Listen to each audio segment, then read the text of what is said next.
It is dull enough to confuse the eye in following, pronounced enough to constantly irritate and provoke study, and when you follow the lame, uncertain curves for a little distance, they suddenly commit suicide, plunge off at outrageous angles, destroy themselves in unheard-of contradictions.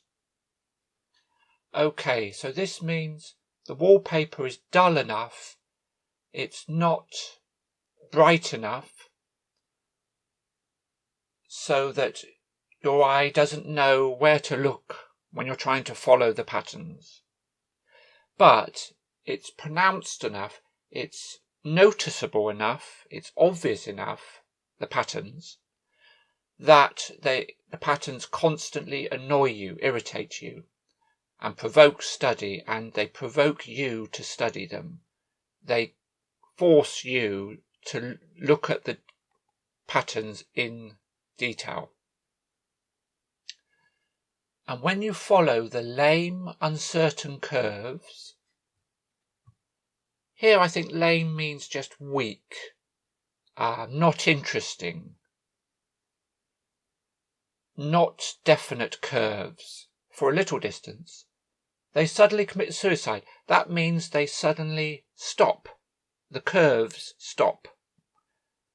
They veer off, they plunge off, they change direction at strange, outrageous angles and destroy themselves. They sort of disappear in a mess of strange, never before seen, unheard of, not normal contradictions, going against what you would expect in a pattern.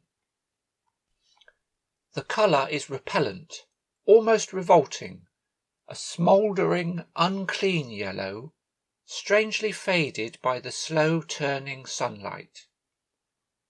So the colour is awful, it repels you, it disgusts you, it's almost revolting, it's almost really bad. A sort of dirty, burnt, unclean yellow colour that seems strangely faded. It's lost its colour from the slow turning sunlight. And I think that means that she is been in this room for a long time, and so the sun slowly moves across the room from the window and turns from morning to evening. I think that's what that means. It is a dull yet lurid orange in some places, a sickly sulphur tint in others. So the colour is dull, it's not bright, or dull can mean not interesting. But here I think it refers to the colour. It's not a bright colour, but in some places it's too bright. It's an orange that is too bright and not attractive. And a sickly can mean unhealthy, like a sickly child, or it can be, in this instance, it means something that makes you feel sick, a sickly smell or a sickly colour, sort of sulphurous yellow. Sulphur is a chemical, yellow chemical. Tint is a shade of a colour, a small amount of a colour, in other places. No wonder the children hated it. I should hate it myself if I had to live in this room long. The children here mean the nursery children that she imagines the room was used for as a nursery, or the playground children.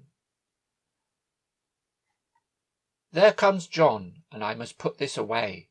He hates to have me write a word. So now we know that she's writing this as a sort of diary. And John's coming, so she's putting her diary away because he hates her writing. We have been here 2 weeks, and I haven't felt like writing before since that first day. I'm sitting by the window now, up in this atrocious nursery, and there is nothing to hinder my writing as much as I please, save lack of strength. So she's sitting by the window in this atrocious, in this horrible, very nasty nursery. She doesn't like it. She doesn't like the wallpaper.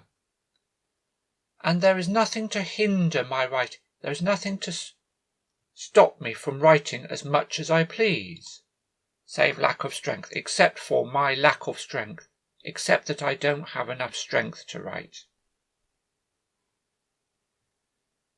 John is away all day, and even some nights when his cases are serious. So John is away, he's not in the house all day. He's also not there some nights.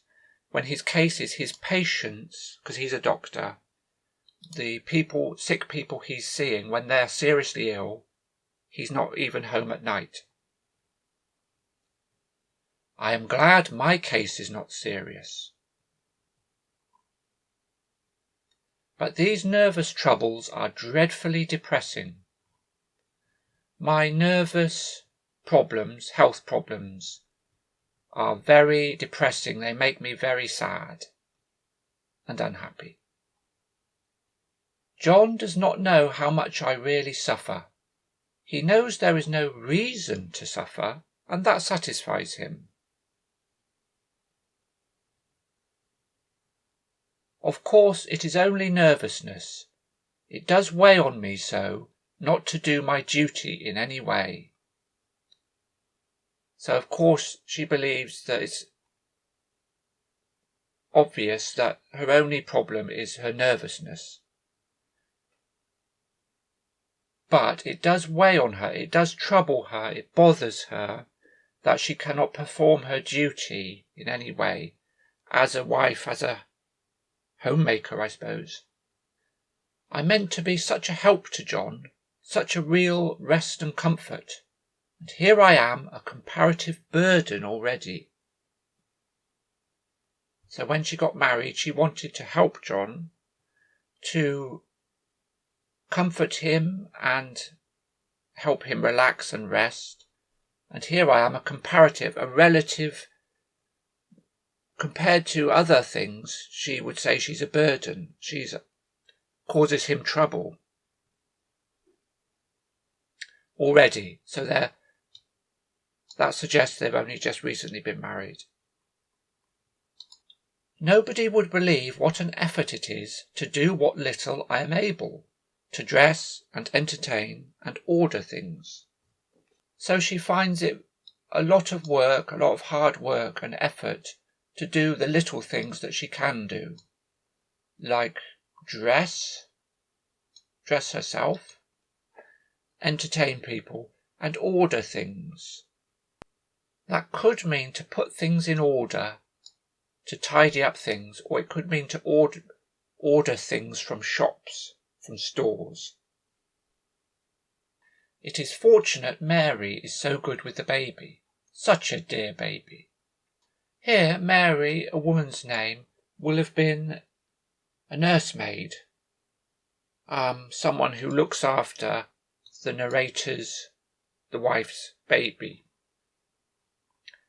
And yet I cannot be with him. It makes me so nervous. But she, the wife, cannot be with the baby because the baby makes her nervous. I suppose John never was nervous in his life. He laughs at me so about this wallpaper.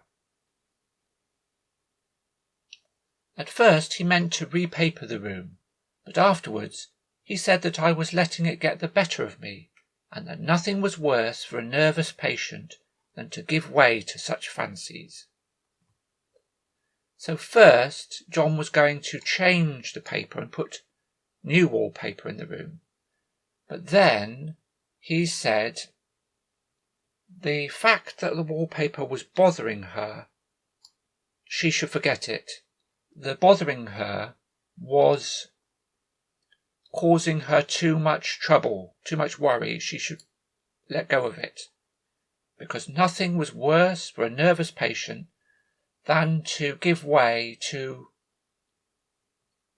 worry about things and act on them. Such fancies, such silly worries.